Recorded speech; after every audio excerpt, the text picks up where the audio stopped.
যে তই চাই থাক এতিয়া মইতো মালটো কামালোৱে মই এতিয়া বম্বে যাম মই এতিয়া সেইফালে লুটিম এতিয়া তই লুটি থাক সেইকাৰণে মই কৈছোঁ এই অনা অসমীয়াবিলাকে জুবিনদাৰ আৱেগ লয় আৰু অসমীয়াৰ আৱেগ লৈ বেপাৰ কৰে লগতে এটা মই কথা কওঁ আজি মেইন পইণ্টটো মই ক'ব আহিছোঁ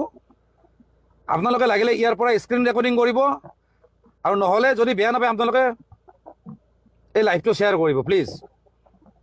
একদম মই সঁচা কথা বুজাব লৈছোঁ জুবিন গাৰ্গক মোটামুটি 2011-12ৰ পৰা ধ্বংস কৰা মানুহজন হ'ল শেখৰজ্যোতি গোস্বামী সেই কুকুৰটোৰ নাম কিন্তু ছ'চিয়েল মিডিয়াত অহা নাই কোনো নিউজ চেনেলতো অহা নাই এনেই জাষ্ট আহিছে কিন্তু তেওঁৰ এগেইনষ্টত কিন্তু কোনো কেছ নাই কোনো এফআইআৰ নাই কোনো থানাত মেইন কালপ্ৰিট সেইজন মই কৈছোঁ আৰু আপোনালোকে যদি জানে যে মই মিছা কথা নকওঁ মই কৈছোঁ